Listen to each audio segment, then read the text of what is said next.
And thank you. Today kicks off the nationwide Week Without Driving Challenge. Local communities urging residents and leaders to try public transit. Our Gracie Tui joins us live this morning. She has you covered on how Dane County is taking part in the challenge. Gracie, good morning.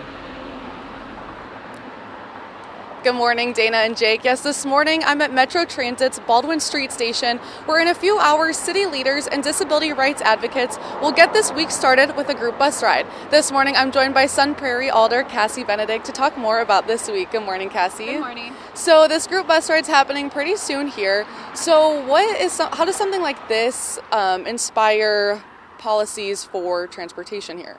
Yeah, so I think a lot of it is that a lot of us who are maybe in these positions of powers might not be the ones who are thinking about how we're getting around without a vehicle because we have a vehicle. So this really puts the perspectives in our mind of how difficult it can be to travel to places you need to without a vehicle and making sure our policies are adequate to address those issues.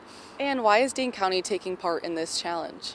Yeah, so 1 in 3 individuals in Dane County actually don't drive for varied reasons. They could, have disabilities. It might be children.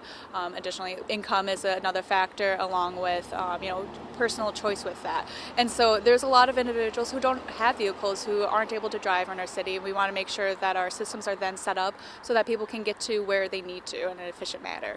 And so, a lot of people also here drive, and it's just like a second nature for them, So how would you encourage someone like that to, give this week and give this challenge a try?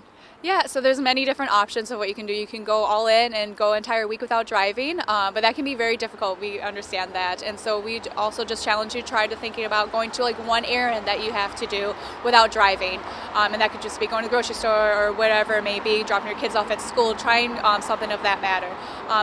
Additionally, another option, if that's not really your option for you, is to go on Google Maps and just trying to map out you going somewhere, going to work without driving, and see if it's even a possibility. And I think you'd be surprised at how often it's not really an option.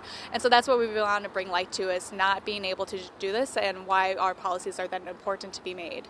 Yes, thank you so much, Cassie, for being out here and for sharing all that great information on this week, and hopefully inspire some others to, give the public transportation a shot and see how that goes. And the rest of the events happening this week can be found on our website. Reporting live in Madison, I'm Gracie Tui.